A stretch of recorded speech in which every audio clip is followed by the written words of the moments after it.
அனைவருக்கும் இனிய வணக்கங்கள். டெஸ்ட் 9ஓட மேக்ஸ் எக்ஸ்பிளனேஷன் தான் பார்க்க போகிறோம். வாங்க பார்க்கலாம். ஃபர்ஸ்ட் கொஷின் ரொம்ப சாதாரணமான கொஷின். ஃபஸ்ட்டு இந்த மாதிரி கொடுத்துருந்தா நம்பர்ஸ் எடுத்து அந்த கொடுத்துருக்கிற நம்பரை எடுத்து எழுதிடுங்க. 5, 11, 19, 29. இந்த இடத்துல என்ன வரும்னு தெரியல. 55, 71. சரி, இப்போ என்ன பண்ணுறோன்னு பாருங்கள். எவ்வளோ வித்தியாசம் இருக்குன்னு ஃபஸ்ட்டு பார்ப்போம். 6, 8, 10. அடுத்தது என்ன வரும்னு தெரியல. அடுத்தது பாருங்க 16. அப்போ 2 இடம் காலியாக இருக்குது. என்ன எது எது அதிகரிச்சிருக்கு பாருங்க. 2 அதிகரிச்சிருக்கு. 12, 14. இப்போ போட்டு பார்ப்போம். 29 கூட 12 கூட்டினா எவ்வளோ வருது? 41. 41 கூட 14 கூட்டினா கரெக்டாக 55 வந்துடுச்சு. அப்போ என்ன ஆன்சர் ஏ ஆன்சர். 6, 8, 10, 12ன்னு கூட்டியிருக்காங்க. வேறு சிலர் வேறு மாதிரி போடுவாங்க. எப்படி வேறு மாதிரி போடுவாங்க? வேறு மாதிரியும் போடுவாங்க. அந்த மாதிரி வேணால் இதே ரொம்ப ஈஸி தான். இதே கற்றுக்கங்க. 84 முன்ன இருந்த தொடர் அதிகரிச்சிச்சு. இப்போ 2வது கொஸ்டினில் குறையுது. எல்லாம் ஒரே மாதிரி தான் போட போகிறேன். இதெல்லாம் பேசிக்கு. ஃபஸ்ட்டு கொஸ்டினே பேசிக்காக கேட்டிருக்கேன். ரிவிஷனில் இதெல்லாம் ரொம்ப இன்னும் கடினமாக கேட்பாங்க. ஏன்னா இதெல்லாம் 100க்கு 500% கொஸ்டின் வரும். சரி வாங்க இது எப்படி சால்வ் பண்ண பார்ப்போம். 84லேருந்து 3 குறைஞ்சிருக்கு. 81லேருந்து 5 குறைஞ்சிருக்கு.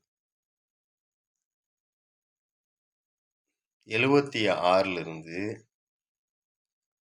69 7 குறைஞ்சிருக்கு. அடுத்தது என்ன குறையும்? 9. அடுத்தது என்ன குறைஞ்சிருக்கும்? 11. எந்த ஆர்டரில் தானே வருது? 13. கரெக்டாக இருக்குது பாருங்க. இப்போ 69லேருந்து 9 கழிச்சா எவ்வளோ? 60. 60லேருந்து 11 கழிச்சா 49. அப்போ என்ன ஆயிருக்குது? 3 3 5 7 9 13 குறைஞ்சி வந்துருக்கு. அடுத்த கொஸ்டின் போயிடும். 5 அது ரொம்ப அதிகமாக இருக்குது. 5 15 45 135. அப்போ ஏதோ பெருக்கியிருக்காங்க அப்படின்னு நினச்சிக்கோங்க. பெருக்குனா தாங்க பெரிய நம்பர் வரும். கொடுத்துருக்கிறத அப்படி எழுதிங்க. இங்கே பாருங்கள், 3ஆல் பெருக்கிறேன். 3 5 15. 15 3ஆல் பெருக்கிறேன். 3 15 45. 45 3ஆல் பெருக்கிறேன். 135. 135 3ஆல் பெருக்கிறேன். 5 15 மீதி 1 3 9 0 மீதி 1 1 3 3 1 4 405. 405 3ஆல் பெருக்கிறேன். 1215. 1215 3ஆல் பெருக்கிறேன். 3645. அப்போ எந்த ஆன்சர் கரெக்டு? இந்த இடம் தான் இல்லை. அப்போ 405 ஆன்சர். சரி பாருங்க, அடுத்தது 7500 அப்படியே கம்மியாகி 1500 வந்துடுச்சு. அப்போ என்ன பண்ணியிருக்காங்கன்னு பாருங்க. எதால வகுத்துருக்காங்களான்னு பாருங்க. நான் 5ஆல் வகுக்கிறேன். சும்மா உதாரணத்துக்கு 2 0 2 0 4 5 5 மீதி 2 கரெக்டாக வந்துச்சு பாருங்க. 5 25. இப்போ இதையும் எதால் வகுக்கிறேன்னு பாருங்க. 5ஆல் வகுக்கிறேன். 300 கரெக்டாக வந்துச்சா? 3 5 15 0. அப்புறம் 300 நம்ம எதால் வகுக்கணும்? 5ஆல் வகுக்கணும். 5ஆல் வகுத்தா எவ்வளோ வருது? 60. 60 5ஆல் வகுக்கிறேன். 12. எல்லாமே கரெக்டாக இருக்கு பாருங்க. அப்போ ஆன்சர் 60. ரொம்ப எளிமையானதுங்க இந்த 4 கொஷினும். அடுத்தது 5வது கொஷின். 5வது கொஷினில் என்ன கொடுத்துருக்காங்கன்னு பாருங்க. 10 19 37 இந்த மாதிரி இருக்கிற கொஷினை கொஞ்சம் எதிர்பார்க்கலாம். 10 10 2 19 எப்படி வரும் பாருங்க. 2 20. 20ல் 1 கழிச்சா 19. 19 பெருக்கல் 2. 19 2 38. 38 மைனஸ் 1 37. 37 பெருக்கல் 2 74 மைனஸ் 1 73. 73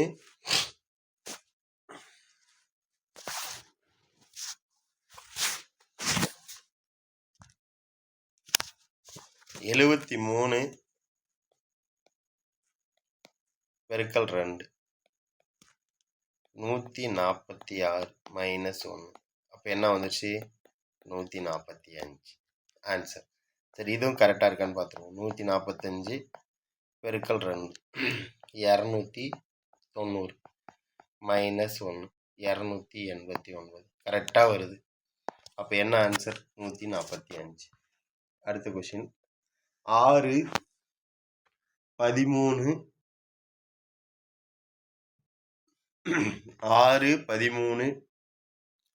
27 55. இங்க பாருங்க, இது எல்லாம் போன கொஸ்டினுக்கு நேர் எதிர். இது 6 2 12 12 கூட 1 கூட்டினா 13. ரெண்டாவது டேர்ம் வந்துருச்சு. 13 பெருக்கல் 2 13 2 26 26 கூட 1 கூட்டினா 27. 27 பெருக்கல் 2 54 54 கூட 1 கூட்டினா 55.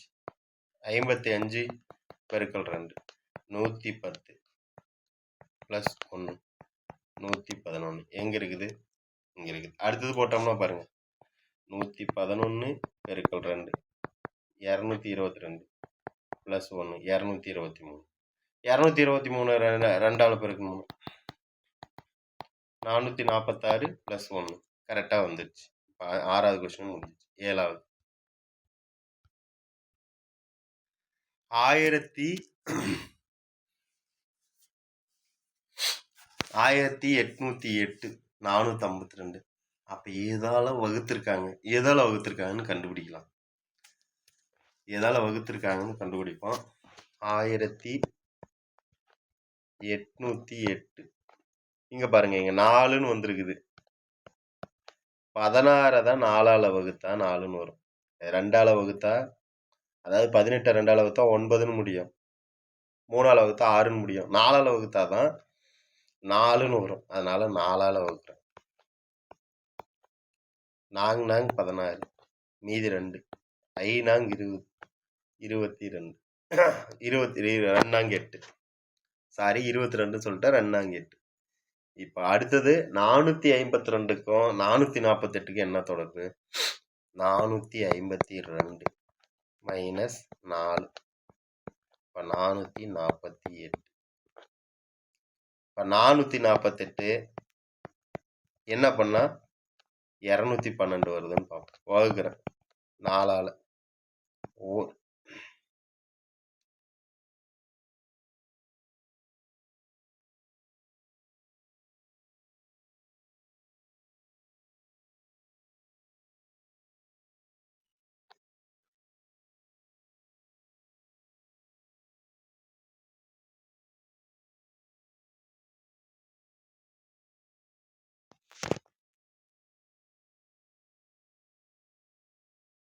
கொஷின்ல ராங் இருக்குதுங்க. ஒரு நாங்க 2 நாங்க 8 தானே வரும். டோட்டலாக கொஷின் ராங். இது கொஷின் ராங்க. அருமையான கொஷின், ஆனால் கொஷின் தப்பாக இருக்குது. கொஷின் ராங்காக இருக்குது. அடுத்த கொஷின் போயிடும்.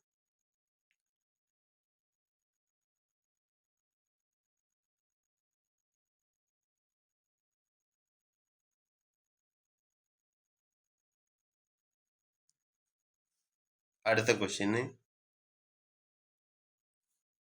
12 21 37 62 98 147. இங்க பாருங்க, இந்த கொஷின் லாஸ்ட் இயர்ல கேட்ட ஒரு எஸ்எஸ்சியில கேட்ட ஒரு கொஷினை பார்த்து தான் எடுத்தோம். நீங்க எல்லா கொஷினுமே தப்பு வருதுன்னு நினைக்காதீங்க. எல்லாமே ஏதோ ஒரு இடத்துல எடுக்கிறது தான். அப்போ இந்த இடத்துல தவறா இருக்குது. இது தவறா இருக்குது. மற்றதெல்லாம் கரெக்டா இருக்குது. இந்த ஒரு நம்பர் மட்டும் தப்பா இருக்குது. இந்த ஒரு நம்பர் மட்டும் தப்பா இருக்குது. இதை எடுத்துட்டு போட்டிங்கன்னா போட்டு பாருங்க, கரெக்டா வரும். அந்த நம்பர் மட்டும் அப்படியே வச்சுட்டு அவங்க போட்டிருக்காங்க. ஆனால் இந்த கொஷின் ராங். இந்த ஒரு கொஷின் ஸ்டார் வச்சுக்காங்க. அடுத்தது பாருங்க, 12 21 37 62 98 147. வித்தியாசம் என்னன்னு பார்க்குறேன் நான். இங்கே பாருங்க, 9 16 62ல் 37 கழிச்சா 25 36 49. இப்போ என்ன பண்ணியிருக்காங்க, 3 square 4 square 5 square 6 square 7 square add பண்ணுறாங்க. இதெல்லாம் ஆட் பண்ணியிருக்காங்க. இப்போ அடுத்தது நம்ம என்ன பண்ணணும், 147 கூட 8 ஸ்கொயர் ஆட் பண்ணணும். 147 கூட 8 ஸ்கொயர் ஆட் பண்ணால் என்னது வரும், 8 ஸ்கொயர் 64 1 10 11 2 211. அடுத்த கொஸ்டின் பாருங்க, மிஸ்ஸிங் நம்பர். அடுத்ததும் விடுபட்ட எண்ணு தான் கண்டுபிடிக்க சொல்றாங்க. 21 23 26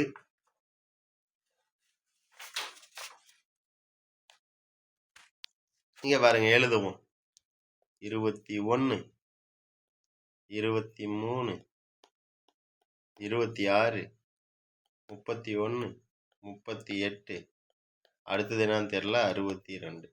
இங்க பாருங்க 2 3 5 7. அடுத்தது என்ன வரும் பாருங்க. இதுவும் அருமையான கொஸ்டினுங்க. அடுத்தது நம்ம 9ன்னு போட்டா 9 தான் போடுவோம். 9 அடுத்தது 11. சரி, 9 கூட்டினா என்ன வரும், 38 கூட 9 கூட்டினா 47. இருக்குதா இங்க, இல்லவே இல்லை.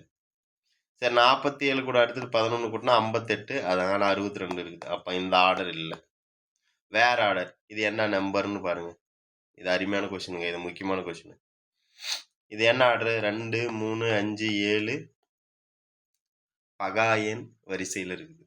அடுத்தது என்ன வரும், 7க்கு அப்புறம் 11. 38 கூட 11 கூட்டினா பாருங்க 49.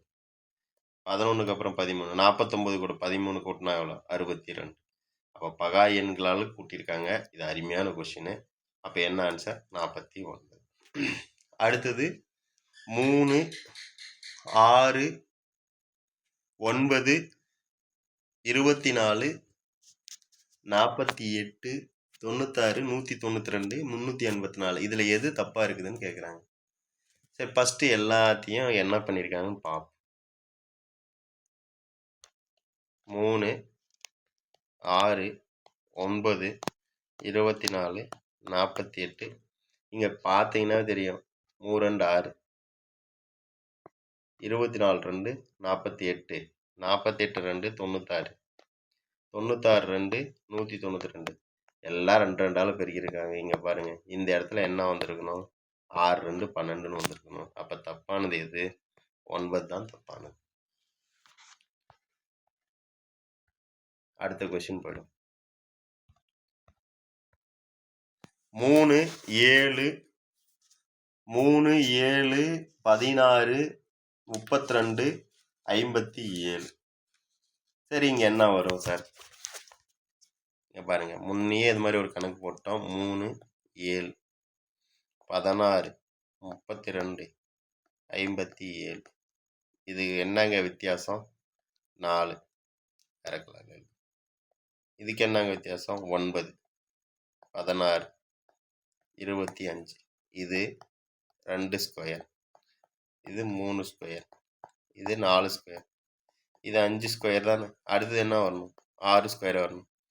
57 கூட 6 ஸ்கொயர் 6 6 36 கூட்டினா எவ்வளோ வருது பாருங்க, 3 மீதி 1 93. Answer D. அடுத்தது தொடர்பு இல்லாதது எது அப்படின்னு கேட்குறாங்க. தொடர்பு இல்லாதது, இது கூட தொடர்பு இல்லாதது எது, தொடர்பு இல்லாதது எதுன்னு கேட்குறாங்க. இங்கே பாருங்க, 2 6 6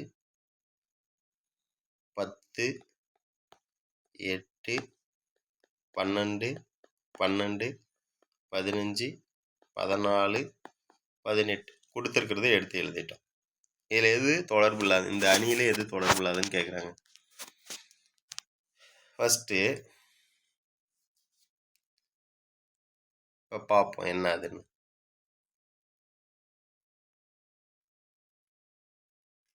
நீங்களே உங்கள் அறிவை வச்சு எழுதுனீங்கன்னா சில பேர் பார்த்தோன்னே சொல்லிடுறாங்க எல்லாமே ஈவன் நம்பர், 15 மட்டும் ஆட் நம்பர். அப்போ இது வராதுன்னு சொல்லலாம் எடுத்த உடனே. அது எப்படின்னு செக் பண்ணுவாங்க.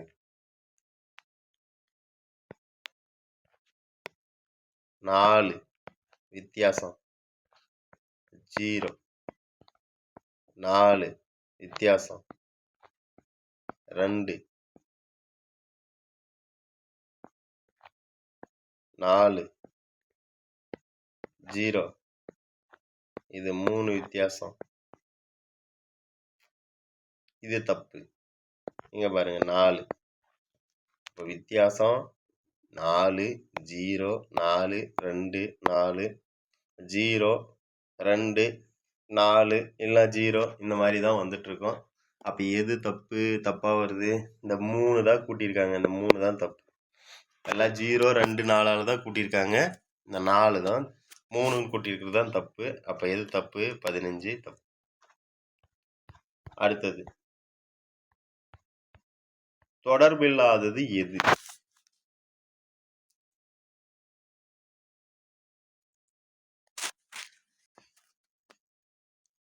5 9 17 29 55 65.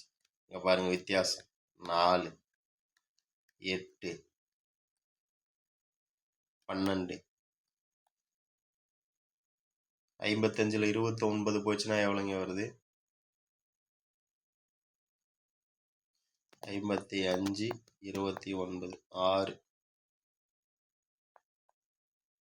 4 26 26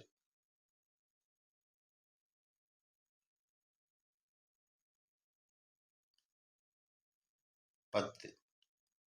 சரி, எது தப்பா வருதுன்னு பார்த்துருவோம். எழுதிட்டோம். 4 8 12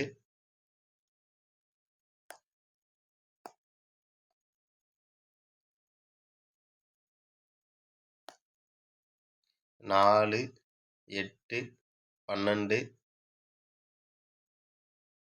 அடுத்தது 16ன்னு வந்திருக்கணும், தப்பா வந்திருக்குது. இங்க 16ன்னு வந்துச்சுன்னா அடுத்தது பாருங்க 20. அப்போ எது தொடர்பு இல்லாதது? 55 தொடர்பு இல்லாதது. 55 தான் தப்பு. இதோடனா 13 கொஸ்டின் முடிஞ்சிருச்சு. பின்னாடி 2 கொஸ்டின் பாருங்க. அடுத்தது மிதிவண்டி ஒன்றை, பேசிக்கான கொஸ்டின். 1500 ரூபாய்க்கு வாங்கி 1350 ரூபாய்க்கு விற்கிறார். அப்போ விற்றா எவ்வளோ நஷ்டம்? 150 ரூபா நஷ்டம். வாங்கினது எவ்வளோக்கு? 1500 ரூபாய்க்கு. சதவீதம் என்னத்தை சதவீதமாக மாற்றினா எதால் பெருக்கணும்? 100ஆல் பெருக்கணும். அப்போ எத்தனை சதவீதம் நட்டம்? 10% நட்டம். இங்கே பாருங்க. அடுத்த கொஸ்டின். ஒரு நபர் பழைய மிதிவண்டி ஒன்றை 1250 ரூபாய்க்கு வாங்கினார். 1250 ரூபாய்க்கு வாங்கினார். 250 ரூபா சீர் பண்ணுறதுக்கு செலவு சேர்த்துறாரு. அப்போ செலவு பண்ணும்போது எவ்வளோ வருது பாருங்க? 1500 ரூபா ஆயிடுச்சு. அந்த சைக்கிளோட விலை 1500. ஆனால் எவ்வளோக்கு விற்கிறாரு? 1400 ரூபாய்க்கு. எவ்வளோ நட்டம்? 100 ரூபா நட்டம். வாங்கினது 1500 பெருக்கல் 100. 2 0 2 0 கேன்சல் ஆயிடுச்சு. 20 3 25 100 35 15. 20/3. 20 3ஆல் வகுத்தா என்ன வருது பாருங்க? 6 18. மீதி 2. 6 18 மீதி 2 புள்ளி. அதாவது 6.66666ன்னு போயிட்டே இருக்கும். 6.66 6.66 இல்லை 6.67%. அடுத்த கொஸ்டின். 16 நோட்டு புத்தகங்களின் விலையானது, அடக்க விலையானது 12 நோட்டு புத்தகங்களின் விற்பனை விலைக்கு சமம். இனி லாப சதவீதத்தை காண்க. ஃபார்முலா இருக்குது. x minus Y divided by Y பெருக்கல் 100. ஃபார்முலா யூஸ் பண்ணி போடுங்க, புரிஞ்சுக்கிட்டும் போடுங்க. எக்ஸ்ன்றது அடக்க விலை. அடக்க விலை எவ்வளோ? 16. ஒய்ன்றது விற்ற விலை 12 டிவைடட் பை 12 பெருக்கல் 100. 16ல் 4 போயிடுச்சுன்னா, இது 12 போயிடுச்சுன்னா 4 4 பை 12 பெருக்கல் 100. 1 4 3 4 12. இப்போ 100 3ஆல் பெருக்குனா, இது 3ஆல் வகுத்தா 33 1/3%. எக்ஸ்ன்றது அடக்க விலை. எப்போ இந்த ஃபார்முலா யூஸ் பண்ணணும்னா, அடக்க விலையும் விற்ற விலையும் சமம்னா X minus Y divided by Y பெருக்கல் 100. அடக்க விலை மைனஸ் விற்ற விலை டிவைடட் பை விற்ற விலை பெருக்கல் 100. இங்கே பாருங்க, அடுத்தது இரு கை கடிகாரங்களை ஒன்றை ரூபாய் 594க்கு ஒருவர் விற்றார். இவ்வாறு விற்றதில் ஒன்றில் 10% லாபமும் மற்றொன்றில் 10% நட்டமும். லாபமும் நட்டமும் சமமாக இருந்துச்சுன்னா நட்டம் தான் வரும். இந்த நட்டமா இந்த நட்டமா இந்த நட்டமான்றதை பார்ப்போம். நான் எடுத்தோடனே ஆன்சரை குறிச்சிட்டேன். இருங்க, இதுக்கு எப்படி போடணும் அப்படின்னா, இந்த நட்டத்தோட லாபத்தோட ஸ்கொயர் பண்ணிக்கோங்க. என்ன நம்பர் கொடுக்குறேன் அது 100ஆல் வகுத்துருங்க. 10 ஸ்கொயர் 100 டிவைடட் பை 100. 100 100 அடித்தா 1% நட்டம். அடுத்த கொஷின், ஒரு புத்தகத்தில் 20% தள்ளுபடி செய்தாலும், அப்போ 20 100ல் 20 கழிச்சிட்டோம்னா எவ்வளோ? 100% தான் மொத்தம்னு வச்சுக்கோம், 80. 10% லாபம் கிடைக்கிறது. அப்போ 10%னா 100 கூட 10 கூட்டினா 110. புத்தகத்தின் குறித்த விலை 440. அப்போ 440. இந்த லாபம் 10 110. இது ஃபார்முலா இருக்குன்னு ஃபார்முலாலாம் தூக்கி அடிச்சிருங்க. இப்படி வந்தால் இப்படி போட்டுக்காங்க. பெருக்கல் 80. 0 0 அடிச்சிட்டேன். 4 11 41. அப்போ ஆன்சரு 8 32 320. 19வது கொஷின். 18 தான். இங்கே பாருங்க, இது எல்லாருக்குமே தெரியும். ஒருவரின் தினக்கூலியில் 50% அதிகரிக்கப்பட்டு பிறகு 50% குறைக்கப்படுகிறது. 50 குறைக்கப்படுகிறது -50. இங்கே வந்துச்சுன்னா -50 பெருக்கல் 50 டிவைடட் பை 100. 50ல் 50 கழிச்சா 0. 2 0 2 0 அடிச்சிட்டேன். 5 25 -25. அப்போ எவ்வளோ நட்டம்? 25% அவருக்கு நட்டம். மைனஸ்னு வந்துச்சுன்னா நட்டம், ப்ளஸ்ன்னு வந்துச்சுன்னா லாபம். 20வது கொஷின், ராணி 100 மாம்பழங்களை ரூபாய் 320க்கு வாங்கி அதனை ஒரு டஜன் 60 ரூபாய்க்கு விற்றால் அவர் பெறும் லாப நட்ட சதவீதத்தினை காண்க. 100 பழம் 320 ரூபா. இப்போ 100 பழத்தை எவ்வளோக்கு விற்றுருப்பான்னு பார்ப்போம். 12 பழத்தை 60 ரூபாய்க்கு விற்கிறான். 12 பழம் 60 ரூபாய்க்கு விற்கிறா. அப்போ 12 பெருக்கல் 8. 12 8 எவ்வளோ? 96. அப்போ இதையும் 8ஆல் பெருக்கிறேன். இப்போ 96 பழத்தை 60 பெருக்கல் 8 6 8 48 450 ரூபாய்க்கு விற்றுருக்கா. மீதி 4 பழம், 4 பழத்தை 12 பழத்தை 60 ரூபாய்க்கு விற்றா 4 பழம் 3ஆல் வகுத்தா 4 வந்துருமா? 4 பழத்தை 20 ரூபாய்க்கு விற்கிறா. அப்போ 100 பழத்தை எத்தனை ரூபாய்க்கு விற்றுருக்கா? 500 ரூபாய்க்கு விற்றுருக்கா. 320 ரூபாய்க்கு வாங்கி 500 ரூபாய்க்கு விற்றா 180 ரூபா லாபம். வாங்கினது 320 பெருக்கல் 100 அடித்தா ஆன்சர் 0 0 அடிச்சிட்டேன்.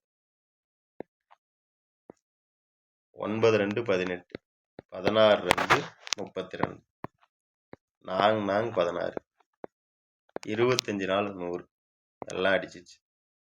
சரி இங்கே 4 இருக்கு. 5 9 45 2 9 18 225/4. 225 4ஆல் அடிச்சோமா 5 20 மீதி 2 24 6 24 மீதி 1 56 1/4%. அடுத்த கொஸ்டின் பாருங்க. பூச்சட்டி ஒன்றை ரூ. 528 விற்றா ஒரு பொண்ணு 20% லாபம் வருதான். அப்போ 120% தான் 528. 25% லாபம் பெற வேண்டுமெனில் அப்போ 125% எவ்வளோன்னு கேட்குறாங்க. இது அந்த நம்ம பர்சன்டேஜ் போட்ட மாதிரி தான்.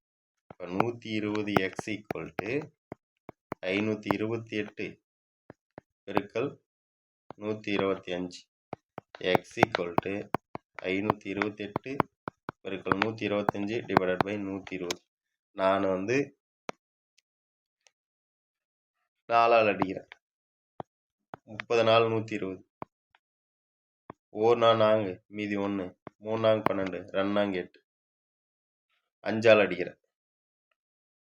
6 5 30 1 5 5 2 5 10 5 5 25 1 6 6 2 6 12 2 6 12 22 பெருக்கல் 25 20 25 500 2 25 50 550. ஆன்சர் 500. அடுத்தது 22வது கொஸ்டின். ஒரு பொருளின் வாங்கிய விலை மற்றும் விற்ற விலை. வாங்கிய விலை 4, விற்றது 5. ரேஷியோவில் கொடுத்துருக்காங்க. வாங்கினது 5, வாங்கினது 4, விற்றது 5. எவ்வளோ அதிகம்? 1 மடங்கு அதிகம். பெருக்கல் 100. எத்தனை சதவீதம் லாபம்? 25% லாபம். ஓர் ஒலிபெருக்கி 768க்கு விற்பதால் 20% நட்டம் ஏற்படுகிறது. இப்போ 80% தான் 768. 20% லாபம் பெற வேண்டுமெனில் அப்போ 120% எவ்வளோன்னு கேட்குறாங்க. இது பேசிக் கொஷின். 80x = 768 பெருக்கல் 120 x = 768 பெருக்கல் 120 டிவைடட் பை 80. 0 0 அடிச்சிட்டேன். 8 8 8 8 64 9 8 72 மீதி 4 6 8 48 96 பெருக்கல் 12 96ஐயும் 12ஐயும் பெருக்கினா ஆன்சர் 2. 6 2 12 மீதி 1 9 2 18 19 6 9 2 5 11 1152. அப்புறம் லாஸ்ட்டாக 2 கணக்கு இருக்குது. 23 24 23 24 ரீசனிங்கான கொஷின்ஸ் தான். சரி வாங்க ஃபஸ்ட்டு என்ன பண்ணணும் பார்ப்போம். 120 இங்கே கொடுத்துருக்காங்க. இங்கே பாருங்கள் 6 5 30 34 120 7 3 21 23 6 126 8 5 40 40 320 வரணும். 40 இருக்குது, 320 வரணும். அப்போ எதால் பெருக்குனா 320 வரும்? 8ஆல் பெருக்கி பாருங்கள். அப்போ ஆன்சர் 8. சாதாரண கணக்கு. அடுத்தது பாருங்கள் என்ன வந்திருக்குதுன்னு. 26 11 5 10ன்னு கொடுத்துருக்காங்க. இது என்ன பண்ணுறது? இது எப்படி யோசிச்சு பாருங்கள். இது என்ன பண்ணுறதுன்னு.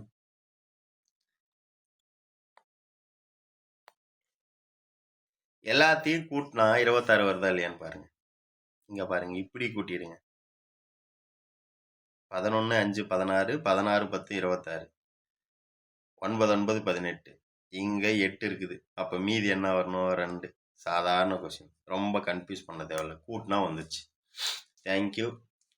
இங்கே பாருங்கள், நிறைய பேர் அட்மிஷன் போடாமல் இருக்கீங்க. இது நல்லதா கெட்டதா நீங்களே முடிவு பண்ணிக்கோங்க. ஒர்த்தாக இருந்தால் அட்மிஷன் போடுங்க. இல்லைனா என்ன சொல்கிறது, நான் உங்களுக்கு ஃப்ரீயாக நான் யாரையும் குரூப் விட்டு வெளியே போகணுன்னு சொல்லவே மாட்டேன். ஏன்னா எங்கள் சார் படிக்க வந்த யாரையும் நான் வெளியே போக மாட்டேன், வெளியே போகக்கூடாதுன்னு சொல்லுவேன். அதான் என்னோடய பாலிசின்னு சொல்லுவார். நான் அவரை தான் பின்பற்றுறேன். அவர் தான் எனக்கு குரு. நான் படிக்க நீங்கள் வந்திருக்கீங்க, என்னால் பலன் அடைஞ்சு போங்க அப்படின்னு தான் நான் நினைப்பேன். நீங்கள் குரூப் விட்டு வெளியே போங்க, காசு தரல அப்படின்லாம் சொல்லலை. உங்களுக்குன்னு ஒரு மனசாட்சி இருந்தால் குறைஞ்சபட்சம் ஏதோ ஒரு அமௌண்ட் கட்டியாவது 84 பேர் குரூப்பில் இருக்கீங்க, ஏதோ ஒரு அமௌண்ட் கட்டி நீங்கள் ஜாயின் பண்ணிக்கோங்க. டைப் பண்ணணும், காஸ்ட் இருக்குது. கரெக்ஷன் பார்க்கணும், அதுக்கு 1 hour ஆகும். கொஷின் எடுக்கணும், அதுக்கு 1 hour ஆகும். மறுபடியும் எக்ஸ்ப்ளனேஷன் வீடியோ போடணும், அது 1 hourக்கு மேலே ஆகும். இவ்வளோ டைம் இருக்குங்க. டைம் தாங்க ரொம்ப முக்கியம். பாருங்கள், சப்போர்ட் பண்ணுங்கள், உங்கள் ஃப்ரெண்ட்ஸுக்கு ஷேர் பண்ணுங்கள். நீங்கள் ஃப்ரீயாக எழுதுறதுன்னா அவங்களையும் சேர்த்து விடுங்க, அவங்களும் எழுதட்டும். தேங்க்யூ.